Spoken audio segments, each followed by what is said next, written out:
Good morning, Bardstown and Nelson County, and welcome to another Bradford and Brooks. Well, it's a sunshiny, reasonably warm Wednesday morning here in downtown Bardstown. And the dust is settling, Margie, from election 2023. Yes. Yeah. And there was a lot of dust raised. It certainly was. And but this one's in the book, and I think you were like I was listening to KET and watching it as I was writing, and I know you were listening or watching as well. Yes.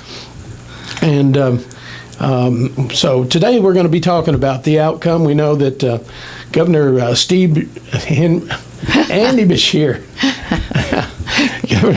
Go read the sign in my yard. Andy. Governor Andy Beshear won re-election.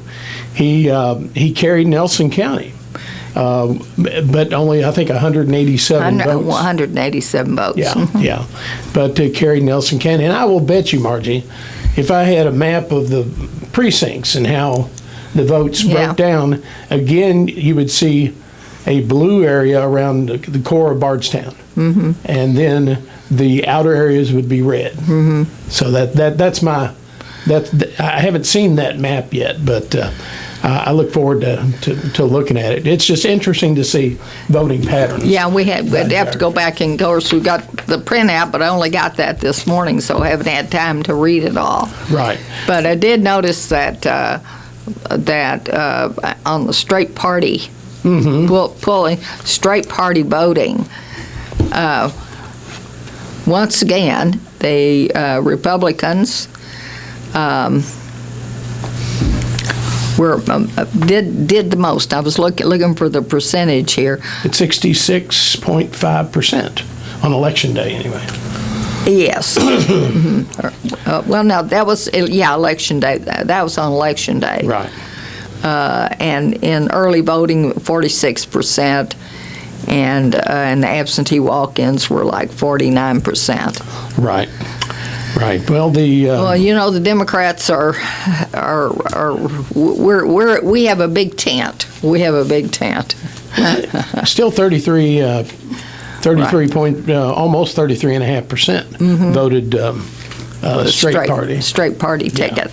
I almost wish straight party wasn't an option, because I think I think I've heard other people say that it's kind of the lazy man's way to vote. Vote for governor. The thing about it is, if you have to read the names and look at them and make a decision, you're more likely to consider, to be more considerate of who you're voting for. Right. Because it forces you to think about it and say, do I prefer this person over that person? Right. Whereas if you just go in and say, okay, I'm voting straight party,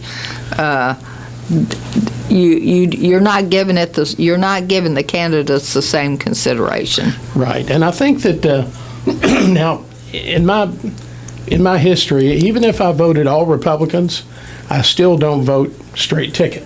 I will go down and race by race. I do too. Now this time I didn't vote for 100% Republicans, so that was a little unusual for me. I guess not really, because I try to vote for the person I think is going to be the best candidate in that race. Well, I think that happened. I think that happened a lot across Kentucky in this race. Well, I think that happened yesterday, or during the voting period, because a lot of Kentuckians voted for Democrat Andy Beshear, and then voted for Republicans on all the down-ticket races, or a majority of them. Right. So that, and again, the governor's going to face the same thing he did 4 years ago. He'll be the Democrat as governor, but all the other constitutional offices will be held by Republicans again. Mm-hmm. Now, one item that was not a surprise was to see that Michael Adams won re-election. Right. Because he has been, I think if you looked up I don't know, nonpartisan in the dictionary, you'd probably see his face there, because he worked very well with the Beshear's administration, especially when we were trying to figure out how to have an election during COVID. I know, and that I think that counted large in the voting. People appreciated these early vote. I mean, look at the early voting here in Nelson County. Right. We had 1,000 people a day coming for early voting. I was one of the early voters, right. And I had to circle the parking lot 5 times before I found a parking spot on Thursday. Right. And it was on Friday, and the line inside stretched back into the library proper all the way in. So the early voting is very popular. It's very I think it increases turnout. I mean, and we had excellent turnout here. Yes, we did. We had we had turnout of 42.5%, which was higher than the state turnout. What was it in the state? 38%. Oh, okay. So it was really heavy, and I think Nelson County Clerk Jeanette Sidebottom had posted a photo from on Facebook showing exactly what you described, the line going all the way down the hallway and into the library. It was, because when I went, I was in the middle of the library to get in line to vote. Well, there's tremendous interest in this race, and it was really good to see over 40% turnout. It was. And talking about watching this KET program with the panel, with Renee Shaw had Jed Alcross and Bob. Excuse me. I had Trey Grayson on there. Right. Bob Babbage. Yeah. I'm going to have to use the dangler. And then they had, of course, Al Cross, but they had a really good panel. And they had, and I've seen these folks on KET before, but usually they'll have a Republican strategist or a Democratic strategist. They did. Yeah, last night too. And it's always real interesting to hear, what they see and the results, the returns as they come in, and also their thoughts on the races overall. So it's always enlightening, I think. Well, they did a discussion about the particular points on why they thought that Beshear won. And there were a number of things they talked about. And I think the number one was something you and I talked about back in the kitchen, was the fact that the voters felt like they knew Andy Beshear. Exactly. And I think they had made up their minds about him back during the worst days of COVID, right, when he was accessible to the public 5 days a week. Not only to the public, but to the hard questions from the press. Right, and he didn't shirk from, taking those questions either. He gave the best answers, and if he couldn't give an answer, he would always say, "Well, we will get that information to you." Well, they said they felt like that the public felt that he was doing the best that he could, that he gave them all the information that he could give them, and that he was willing to stand there and take abuse or whatever, even with people standing outside chanting and protesting, that he was doing the best that he could to provide information about this terrible disease that was killing our people and, putting people, crowding our ICUs. Right. And I think, Al Cross to me said it best. He asked him, he said, why did Andy Beshear win? Well, he said people made this decision a long time ago. They like Andy Beshear, and he said, I don't think the advertising made a lot of difference. And people, he are happy with and generally happy. Maybe not everything he's done, but I think if he was in this studio today, he would tell you he's probably not real pleased with some of the things that his administration did. But if you look at the changes he made moving forward, especially there was a second smaller shutdown of places where COVID was being spread, and I think it was bars and maybe some other establishments. But that was a very surgical decision to close down specific places where COVID was being spread, and not every business in every town in Kentucky. Right. And I think that was due in no small part to the lessons from the earlier shutdown. Right. And so he didn't want to do that again, and didn't, and it worked out. I mean, it was a good move on their part. I think, and another one of the things they mentioned that another mover of getting people to get out and vote and motivating them to vote was the abortion issue. Oh, yeah. Because in my opinion, and you and I talked about this before too, one of the most effective, if not the most effective, ad was not put out by the Beshear campaign. Right. And did not mention his name at all. It was of the young girl, Hadley, who had been raped by her stepfather and made pregnant. Right. And and she's, she just faced the camera and said that, if Cameron was governor, he had no right to tell her that she had to bear this carry this pregnancy to term. I think, like I told you in the kitchen, I think, to me, that was one of the most effective campaign ads of this. Of any campaign ad I saw. I thought that was really to the point. And you and I talked about how that when Roe v. Wade was still the law of the land, abortion was kind of a rallying cry and a rallying point for Republicans to gather around an important issue.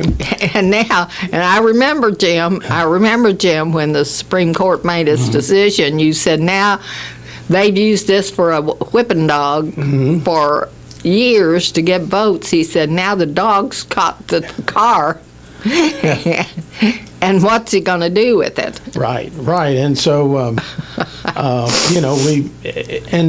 that struggle still continues. I think, didn't you say that last night in Ohio they passed Ohio passed a constitutional amendment guaranteeing a woman's right for her productive rights, and put that in the Constitution. And mind you, this is Ohio, which is traditionally a Republican state, and where Trump won by like 9 points. Mm-hmm. Yeah, that was a huge. Yes, and it won handily. It didn't squeak by. Right. And so that, for Republicans anyway, and I think that our law at that time that they had passed before Roe v. Wade was overturned was that there'd be no exceptions for rape and incest. And public opinion polls in Kentucky and elsewhere have shown that is not a popular opinion with the American people. They think that there should be exceptions for rape and incest. Well, I think that but when it wasn't about to happen, it's a popular thing. It was a lot of states. When you didn't have to deal with the realities. The reality of it, a lot of states legislatures passed similar measures that if Roe v. Wade was overturned, they'd have their own law ready to go with no exceptions. And I can imagine being a state legislator thinking, uh-oh, and I fully expected there to be some changes made, but I don't, they've been slow in coming, from the General Assembly. But I think, you just have to face reality, and nobody thinks abortion is a great idea. Nobody really wants to have to do that. Yeah. It's not. Who's for abortion? Right. Right. But I think the reality is that sometimes it still it's has needed. To be right. Sometimes it is needed. That's the truth of it, I think. And another thing is that these laws don't consider all of the medical conditions that go along with pregnancy. And all of the things that can happen to an unborn child. Mm-hmm. Maybe half of their brain is missing. Anencephaly is what it's known as. Right. And those infants will live in the womb as long as they're supplied everything by the mother. But when they're born, they cannot live. Right. They will die within minutes or 2 days or whatever. And yet, they have they would, in a state that did not allow them, they would have no way. They would have to carry that child to term, knowing that it's not going to live. And that's just one thing. Then there are other medical conditions that women get in pregnancy that threaten their lives and will take their lives. In fact, we've got one of the worst maternal mortality rates as well as infant mortality rates in the whole United States because we don't have enough prenatal care. We don't give enough prenatal assistance to help women get through these things. So those laws that are black and white like that don't take into consideration all of those things, and that means that people suffer because somebody's made a law that hadn't been thought through all the way, and considering all the complications that go on.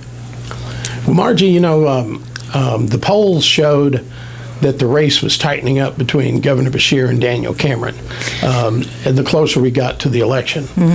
I don't know if the results actually mirror that, but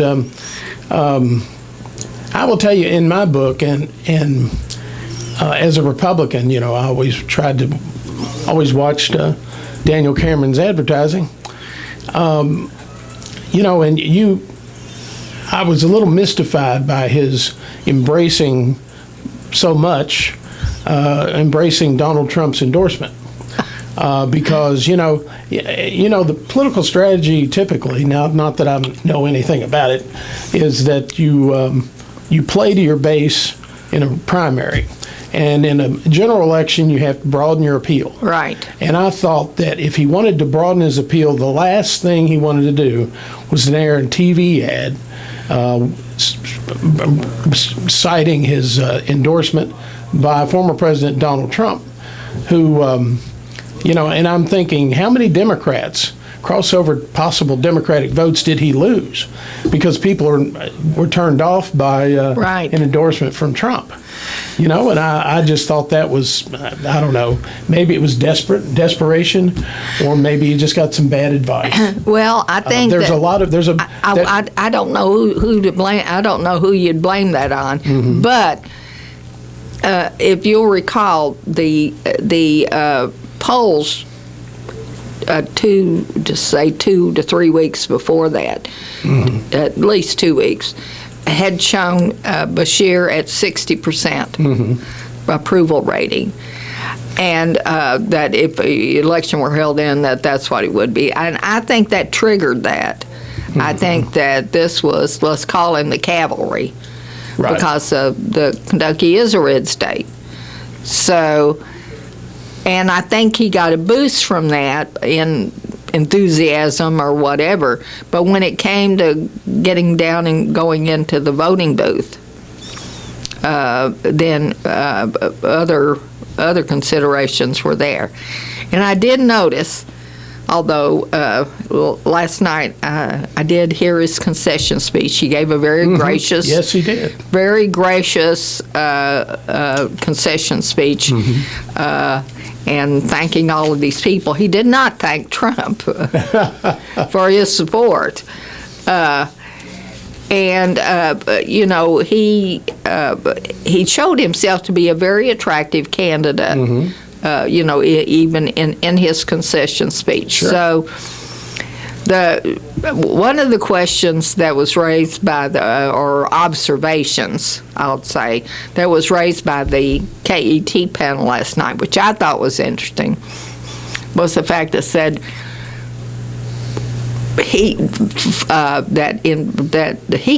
Cameron could have run for AG again, because he had only served one term as Attorney General, and he would have won handily. Sure. I mean, you know, hands down, nobody doubted that whatsoever. And that would have freed him up, because in 4 years, Andy Beshear, he can only serve 2 terms. Right. It would be like an open seat. It would have been an open seat, and he would, being one of their rising stars, would have been a natural candidate for that office in 4 years from now. Right.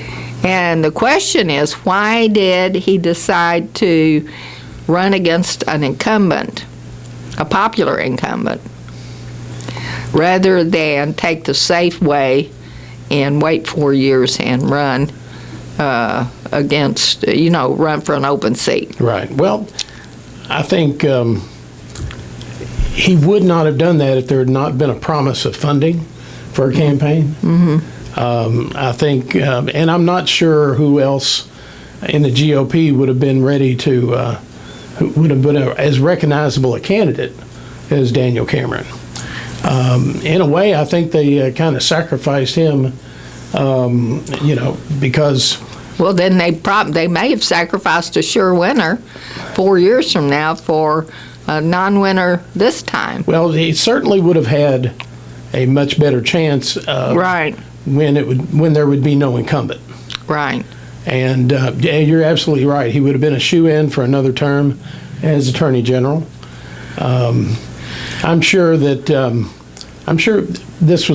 is probably a decision that he still thinking about, right? You know, because there's a lot of work that goes involved with a campaign and a campaign organization, a lot of money, and I think last night on KET they expected the governor's campaigns to run over to spend more than $60 million. I'm not surprised.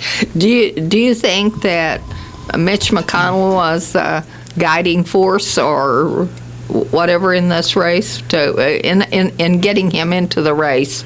I'm sure he was in support, because there were like about 5 different PACs who contributed money to the...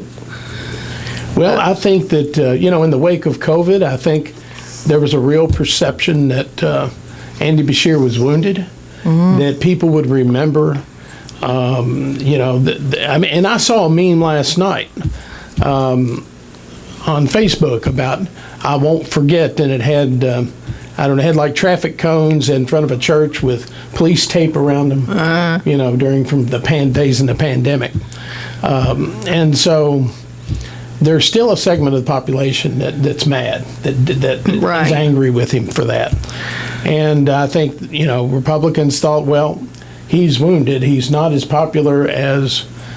Perhaps he won't be as popular as you know, as he could be, but and maybe that's why Daniel Cameron statewide did fairly well, you know.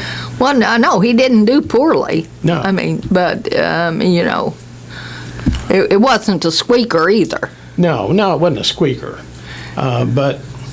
I don't know. You know, we didn't have a better candidate, I guess. I don't know. I just wondered if I mean, you know, of course McConnell is famous for pulling the strings. Oh, I kind of feel his And he was, and he worked for McConnell. Yeah, I mean that's kind of how you identify a rising star who worked in McConnell's office at one point, and he had, and was very well respected within the party. I will tell you that at President Trump's last rally here in Kentucky, Daniel Cameron and some of his entourage, they entered the arena from an upper level and then came down, and you could feel the excitement. People were so excited to see him come in, and I mean he was shaking hands all the way down, and but there was almost a palpable feeling of excitement that he's here, that Cameron's here, because he's so well liked, et cetera, et cetera. Of course, this was a Republican gathering, so they would have been excited to see most any office holding Republican, I guess. But yeah, I got pictures of him coming down the. And of course, he's right there. He came down the side of the arena right next to the press area, of course. Well, he stopped and shook some hands in front of me. So. He's a very attractive candidate. I mean, he's photogenic. He speaks really well. He's obviously very bright. He got a very photogenic family, and got all the right attitudes as far as Republicans are concerned. So I can see why he would be he get that, and maybe that's enough to convince him that he could win this. Because I'm sure he thought he could win, or he wouldn't have entered. Well, obviously, I think he probably had higher hopes for the impact of Donald Trump's endorsement. But I think President Trump kind of sunk his own ship on that one by his own actions. I mean, he should have considered the fact that Trump endorsed candidates in the primaries, almost all lost in last year's primary. Yeah, that's true.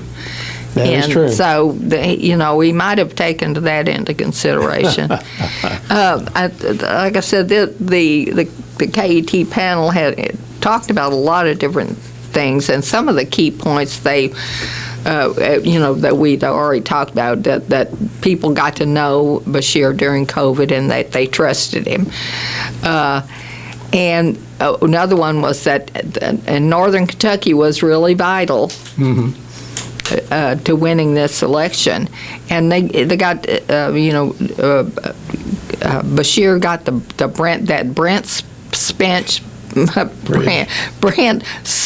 Bridge replaced with no tolls, and that is huge in Northern Kentucky. Oh yeah, because there are people who cross that river every day. Multiple times, yeah.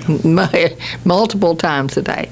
Another was it's the booming economy, and I mean, almost every week there's some new business or plant being built or business being located in all over the state. So you're hearing about that, and that's good for the economy, and the people in those areas to really take notice of that. So that was a factor in they thought that. Sure. Well, Margie, let's pause for take a quick break here. Got some important messages to get out of the queue up here. You're listening to Bradford and Brooks, and Margie and I are talking about the election results from I was going to say last night, but also early voting and the absentee voting, and that's anyway. And a tip of the hat to the Nelson County Board of Elections and all those good folks over in the Nelson County Clerk's office who do such a great job of handling all the election duties. And I called the election office this morning, Margie, and I was thinking, well, they're probably going to be on sabbatical following the election. But I did find somebody in the office, and they were gracious enough to email me the Nelson County returns. Great. And we'll talk about that after the break. Yeah.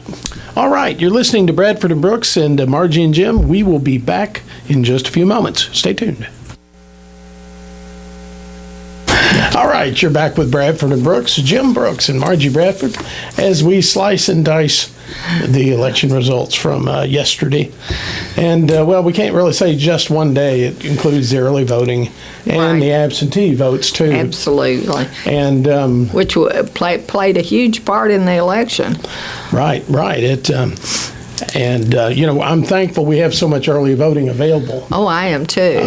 And the use of the library for anybody to use is an inspired thing to happen, because it just makes it so much easier. Mm-hmm. People have so many more choices of when they can vote, because not everybody can get out on Tuesdays. Right. Now, I voted at my precinct, which there was no line, of course. Right. But and I'm sure the library was very, very active as well yesterday. Well, Margie, the KET panel last night, I think one of them called Governor Beshear one of the most Republican governors, Democratic governors. I think that was Trey, wasn't it? Yeah, I think it was. But and he was just referring to the fact that the governor has signed legislation into law, and it showed up in some of his campaign ads, like he signed cut your state taxes. Well, that wasn't a Democratic initiative. That was something that the Republicans have been after.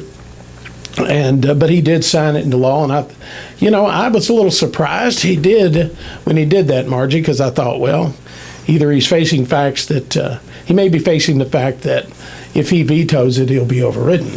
Mm-hmm. Anyway, but anyway, it did come across real well in his ad, and he did sign it. He has the option of doing nothing and just letting it sit on his desk, and in 30 or 60 days it'll become law. So, but it was interesting to hear him.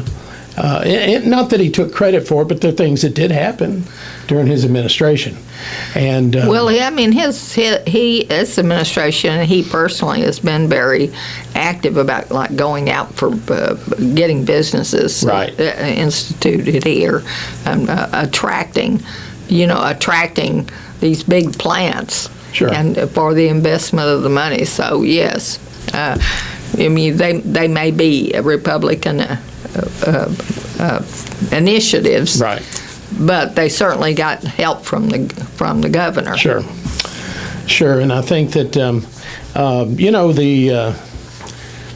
noted that that the highest vote getter was Allison Ball. Allison Ball, yeah. They at the beginning of the night, when they were doing the discussions, they said, well, we're following this. That we want to know who the biggest vote getter of the whole of all of the offices.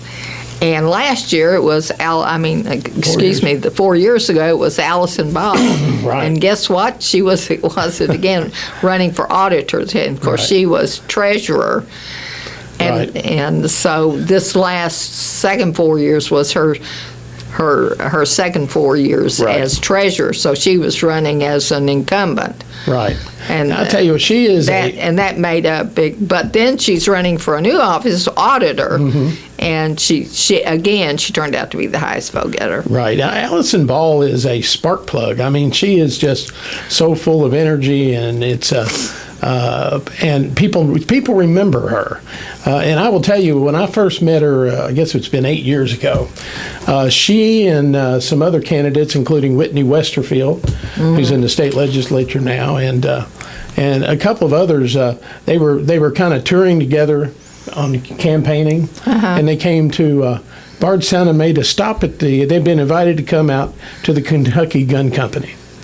And so showed them around. I mean, it's a big operation, even bigger now.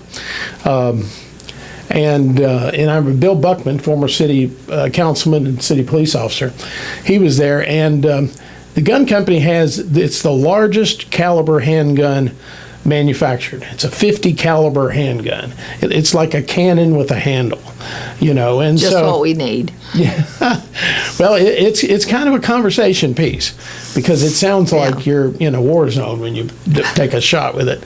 Well, anyway, of course, Allison Ball is about 4'10", about 85 pounds, dripping wet, And so these other big guys were, Whitney Westerfield's big, tall guy, and the other candidates too.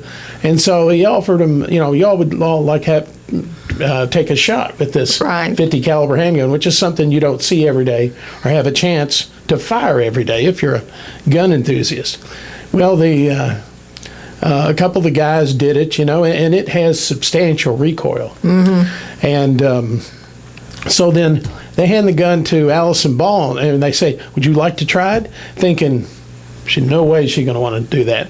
She said, "Sure, I'll do it." And so they were trying to explain to her how you hold it, and I was like, she said, "Yeah, I got that." And so obviously she was well versed in proper firearms use, because she took the stance and man, she fired that thing like a pro. I mean, the recoil probably would have knocked me into Spencer County, but she did it didn't bat an eye, and we were all like, "Wow," But she earned a lot of fans that day, I think, at the Kentucky Gun Company. She was just that, she could hang right in there with everybody else. And, yes, well, she was very enthusiastic in her acceptance speech last night. Yeah, and I have to give Daniel Cameron kudos. I really thought he had one of the most gracious concession He did, speeches. and I will give him kudos too. I think he did a very gracious speech. Mm-hmm. It wasn't too long, right? And started out with a joke, saying, "Well, that didn't go exactly as I planned." Yeah. Which kind of big. And he's right, because he said, despite policy differences and party differences, Andy Beshear and I both want a better Kentucky, and I'm like, that is so true. Right, and it is. I thought he was, and then he asked for prayers for Andy Beshear and the team to do the best for Kentucky. Right. And it was a very gracious speech. And I think, maybe that will play in his favor in another 4 years if he decides to. Well, I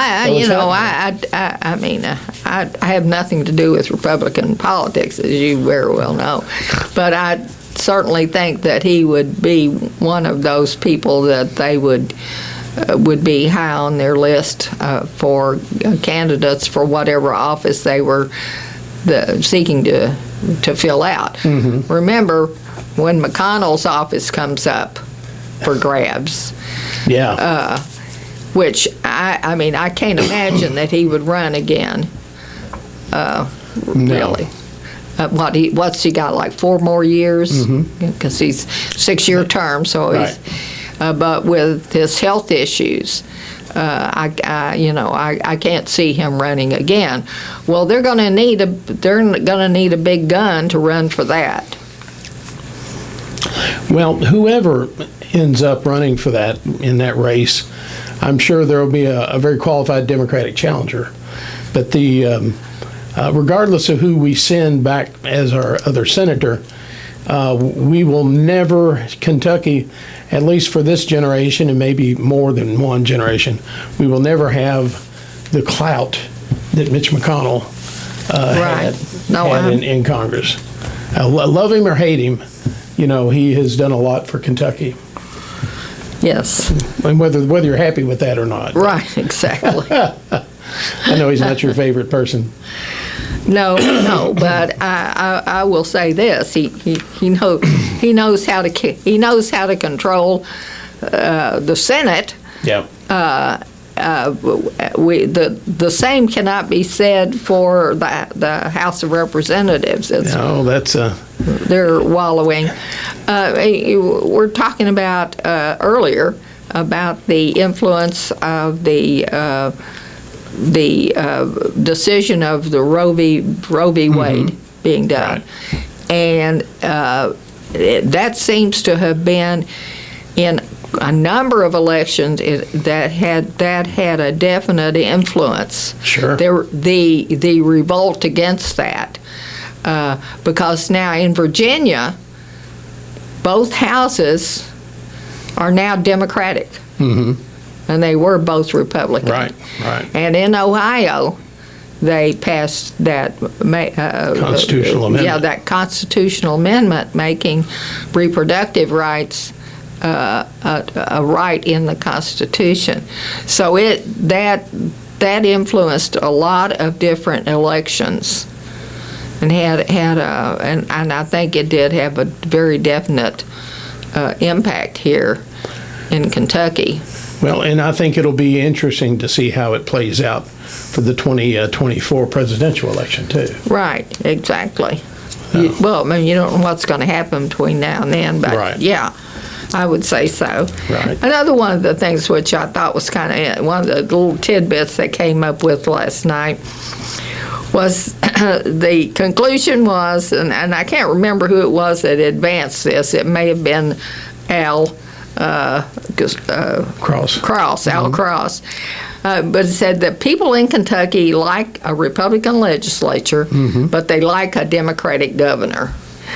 And the reason they gave for that, they said there have been only 2 single-term governors in Kentucky since Kentucky voted to have, that you could succeed yourself for 1 term. Right. That there were only 2 single-term governors, and they were both Republicans. Right. But which was Louis Nunn and Matt Bevin. Right. And so I thought Wasn't it that. Ernie Fletcher? Oh, excuse me. Yeah. Ernie Fletcher. Yeah. I said Louis Nunn. Yeah. I knew Louis. I didn't know Ernie. But yeah, I thought that was interesting. Yeah, I think that it's of course their guest Bob Babbage and Trey Grayson both are experienced politicians as well. Well, yes, they've both been in office before, and Right. they've both been out of office. Yeah. Right. Another race that we talked about earlier too was the race for Attorney General to fill that office since Cameron was running for governor, and Pam Stevenson did very well. She got 42% of the vote there. Right. But I think that, and you and I talked about this, that the last 2 weeks that the airways were just blanketed with really negative ads. Right, and calling her dangerous and all these other things, and she has such an impressive resume and record. As a JAG attorney with the Air Force, and she's very impressive in person. Yes, absolutely. So, I was kind of surprised at how that turned out. But some of the candidates on both sides, I didn't really hear a lot about. Now, I didn't go to all the because I know that there were bus tours Right. of candidates on both parties making stops here, and I know Right. that Governor Beshear was here last Wednesday, was it, or Thursday for Scout and Scholar? I think. Yes. Wednesday. Did you make it to that? Yes, I did. Of course. Fully, and really fully enthusiastic people. Yeah. I had really good feelings about the campaign. Because I've noticed that the enthusiasm level of local Democrats were up much more. I mean, we have more people at meetings and more people out working. Yeah, and I noticed that the Nelson County Democratic Facebook page became private, and that seems to happen before every big election. It'll be public, and then sometimes it'll go private to keep us nosy Republicans from. That's exactly right. You want to give all of our secrets away, do you? Well, Margie, we're out of time. We're going to have to sign off for today. We will be back next Wednesday for another Bradford and Brooks. Until then, have a great week, everybody.